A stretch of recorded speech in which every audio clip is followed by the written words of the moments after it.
From the point of capitalism, do you find that the guy who swept and cleaned the bathrooms every day and gave 30 years to his company has any less right to die with dignity and an income than the CEO who worked there for a few months and sold off his pension plan? You mix two things. You mix dying with dignity and you mix money.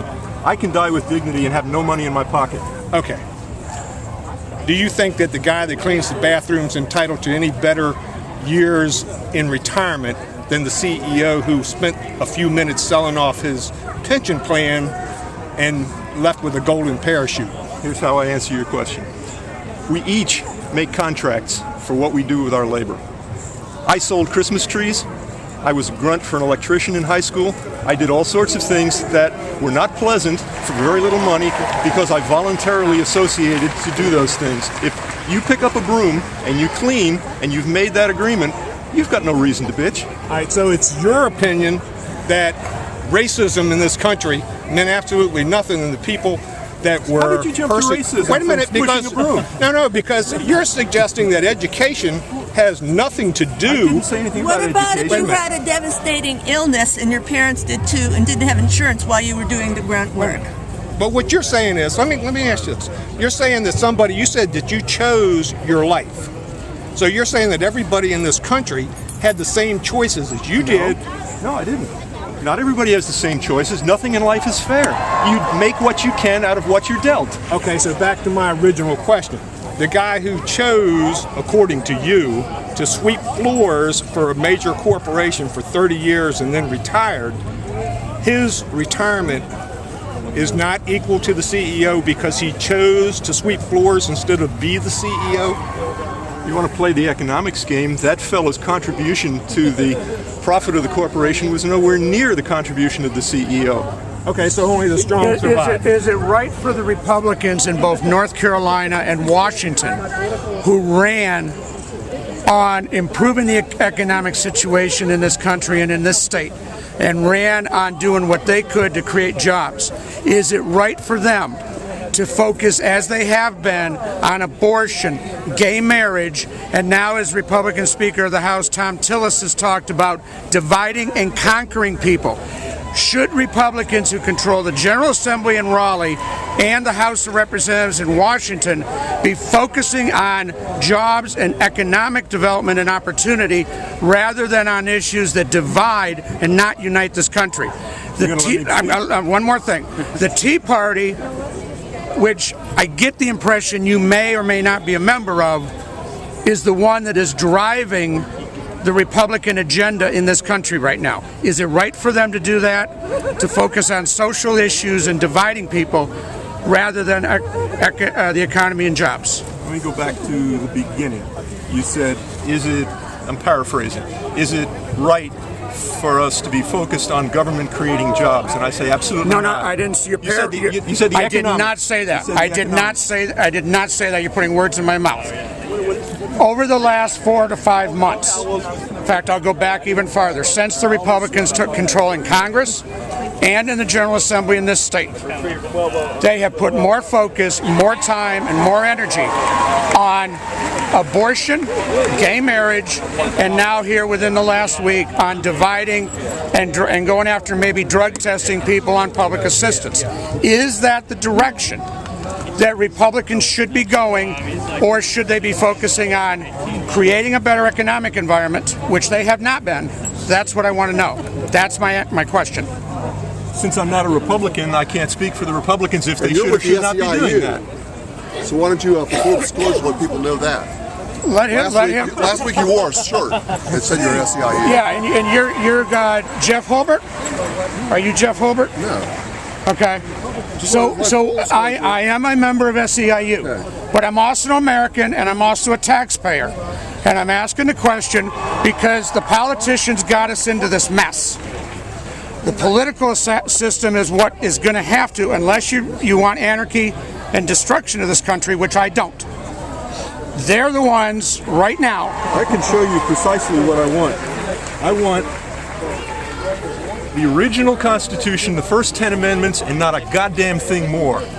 So the Constitution, as it was written, and the first 10 amendments, Do you think that Thomas Paine, George Washington, Ben Franklin could have foreseen Blackberries, the internet, flying? Irrelevant. They're not, because what it talks about is the fact that that document, which is the rights and freedoms of this country and the people that live here. Rights against infringement. It is not. I'm confused. I got to jump in here. So you're saying that you want to go back to slavery and no Social Security retirement All you plan? have to do is one line. It says, "Man cannot have property in other men," and slavery is not an issue anymore. No, but then women you're can right. vote, though, if you only have the first 10 amendments. What about the other amendments that guarantee suffrage? You're missing the point of big government versus small government. There is no point. It doesn't have anything. The size of government is irrelevant. It's efficient government or not efficient government. It has nothing to do with the size of government.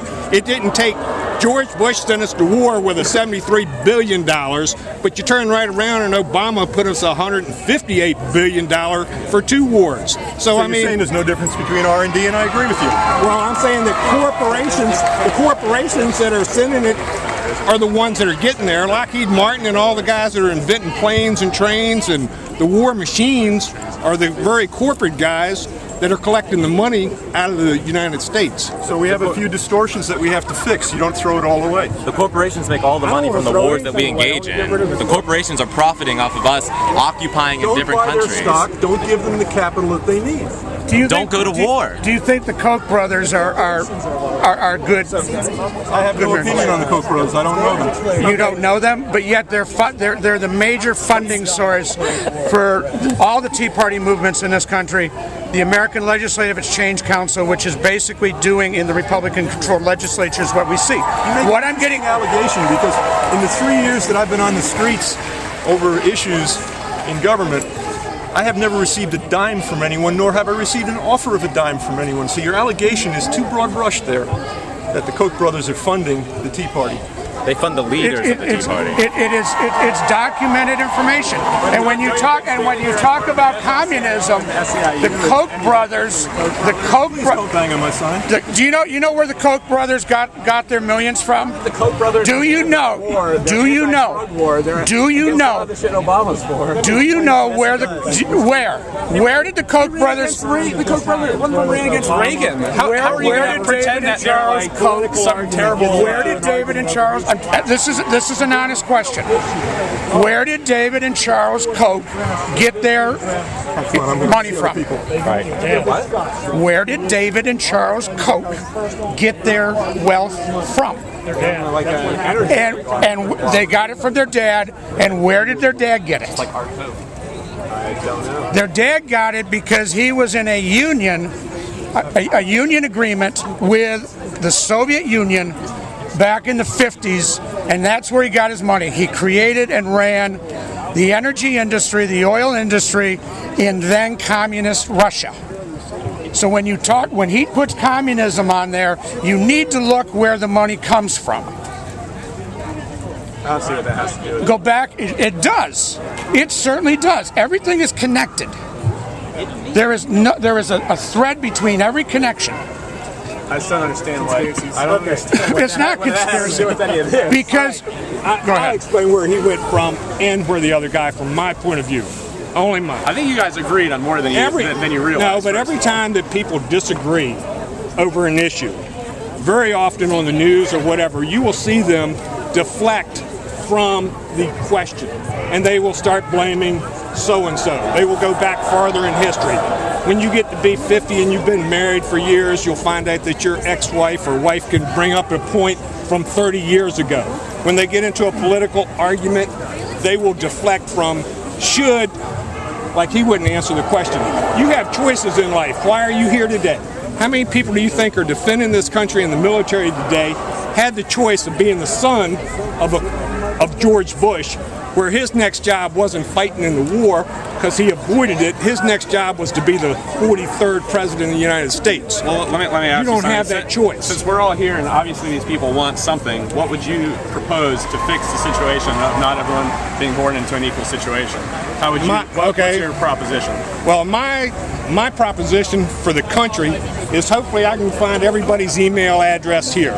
That we're going to have a website that you will get Do you know who Bill O'Reilly is? Do you know who John Stewart is? John Stewart. So you give Bill O'Reilly and John Stewart each the same issue, let them both present an argument for that case.